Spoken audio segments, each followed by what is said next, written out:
If you can't articulate the problem that it solves or the transformation that it delivers, your ideal customer isn't going to join the dots either. And that's going to make it a whole lot harder to sell to them.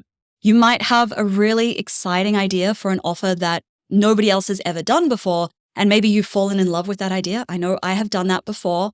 But if you can't articulate why it should be a priority for your ideal client to spend money on, they won't. Hey, welcome back to Imperfect Action. This is episode 724. A couple of the things that I wish somebody had told me back when I first started out in my business. Hindsight is a beautiful thing. Let's put it that way, right? I have learned a lot of things in the last 7 years that I've been in business that I honestly wish I'd known when I first started out. But to be fair, a lot of the things that I've learned, a lot of these things that I'm sharing this episode are things that I had to learn the hard way. I had to learn them by taking the action, doing the thing, and ultimately failing or learning through trial and error. So I'm going to share with you 6 little things that I wish I'd known in the hopes that they make your own business journey just a little bit better. Okay, the first thing I wish I had known when I started my business was you don't have to say yes to everything that comes your way. It is okay to say no to that client, to that collaboration, to that opportunity. You only have a certain amount of hours in your day, in your week, and everything that you say yes to means you then have to go and say no to something else. You can't just keep filling up that day, filling up those hours with more and more things. Eventually, you're going to run out of hours or you're going to get exhausted, you're going to burn out. And it can be really easy to say yes to the wrong things when you don't yet know what's going to move the needle and you don't yet know what you're going to enjoy. And it's okay to make those mistakes. Most of the things that I now say no to, I had to learn by saying yes to those things and then realizing, I don't enjoy doing that, or, that doesn't yield any actual results in my business. It's not a good use of my time. So now I say no to it. So it's okay to make those mistakes and learn through it. But I guess what I'm trying to say is I don't want you to feel like you have to say yes to something or yes to everything just because it seems like it's such a good opportunity and you can't pass it up. Now, it's okay to say yes to something and realize that it wasn't the right choice. That is sometimes the only way you can learn. And I still struggle with being more intentional with my yeses. I am very quick to overcommit myself and be like, yeah, I want to do that. I want to do that. I want to do that. And then when I get to the actual day and I look at my calendar, it's like, why did I say yes to all of these things? But the key difference, I guess, is now that I am more aware of it, so I can make decisions based on that rather than just blindly saying yes to everything. Okay, the second thing I wish someone had told me when I started my business was the stuff that leads to growth can be really boring a lot of the time, right? The unsexy things, the foundations of your business, the systems, the structure, the consistency. These are the things that lead to growth. And it's not about what you do once when you're feeling inspired or motivated, right? That's not what leads to growth. It's what you do time and time again, even on the days when you don't feel like it. This podcast, I've done 724 episodes now. Do you think I always feel motivated and inspired to show up and record an episode? No, I don't. But because I've committed to the consistency of Monday, Wednesday, Friday, it happens. And that's how the show has continued to grow 5.5 years in. And yeah, of course, it's always going to be way more fun to go and create a pretty Instagram graphic in Canva than it is to go and sit down and look at your business cash flow spreadsheet and update that. But only one of these things is going to ensure that you have enough cash in your bank account to make the right decisions and keep the lights on in your business. And it can be so much more fun to redesign your website for the 15th time. And it's going to be more fun to do that than it would be to write and create a lead magnet. But only one of these things is going to grow your email list. Only one of these things is going to have a measurable impact on your email list. Number 3, the third thing I wish somebody had told me when I started my business, what you sell determines the kind of business you create and the sales that you will make.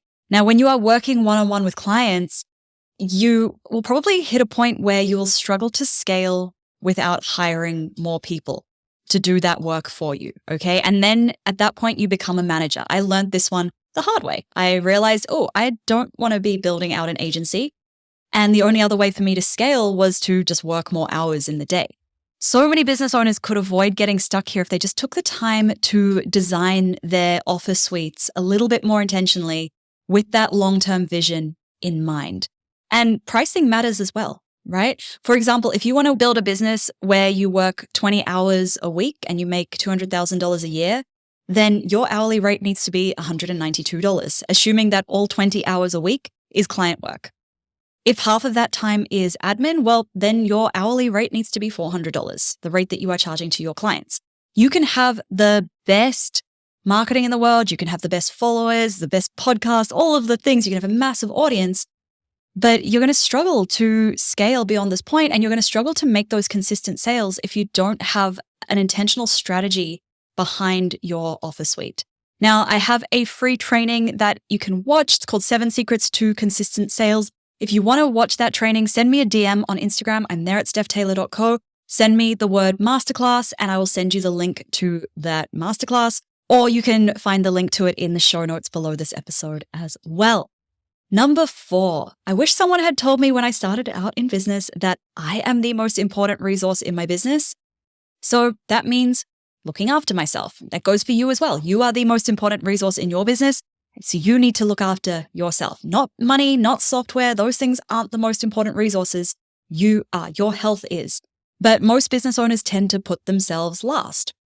I have so many people that I've met and friends as well who will work. They'll prioritize all of the work. They'll burn themselves into the ground rather than take some time to rest, right? They'll build up so much stress. They'll choose work over healthy eating and exercise. And then this just leads them to burning out, which is not a great place to be. Your business can't keep growing. Your business probably can't even run if you are not 100%, right? Your business can't run effectively if you are not 100%. You are most valuable when you have that energy, when you have that mental space, that clarity. And you can't find that unless you are prioritizing rest and your health. I prioritize travel in my budget and in my calendar because I know that I feel my best and I have my best inspiration when I am in a location that is not my usual office, when I'm in a new environment. I prioritize Pilates in my calendar. I spend a little bit more in my budget to get meal kits delivered so that I'm cooking healthy meals even in the middle of a launch when I'm super, super busy. All right, number 5, you can't think or plan your way to success. Imperfect action is honestly the only way to overcome those fears and doubts that are standing in the way when you're building your business. And in other words, that means doing it before you're ready. It means jumping out of the plane and building your parachute on the way down and trusting that you will figure it out. Once you start taking that action, you have no choice but to figure it out. So you will. You just have to trust that you will figure it out along the way. And planning and overthinking, that feels really comfortable because there's not much at stake. There's no risk involved. But pretty much anything worthwhile in your business, that's going to come with a risk. Same with life. Anything worthwhile is going to come with a risk.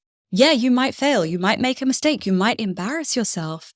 But if you don't do it, then you're basically guaranteeing that you're going to fail anyway. Like failing to start, that's failing at it as well.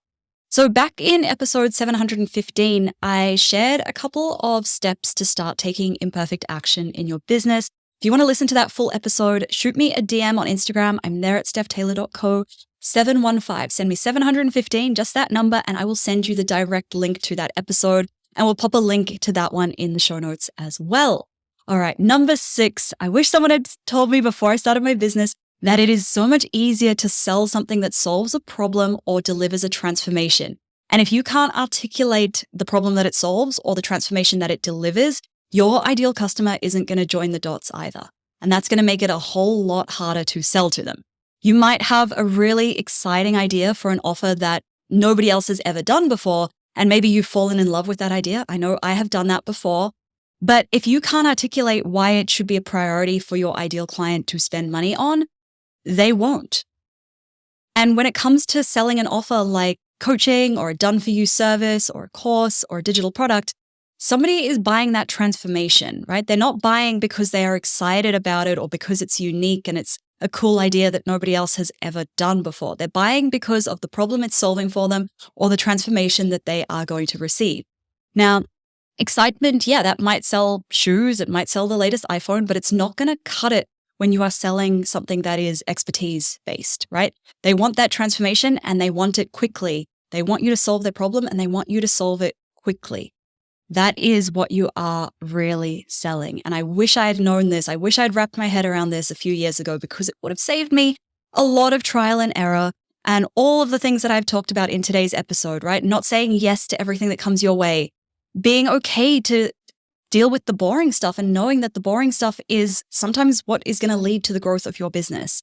Knowing that what you sell is going to determine the kind of business that you create. And knowing that you need to look after yourself, that you are the most important resource in your business.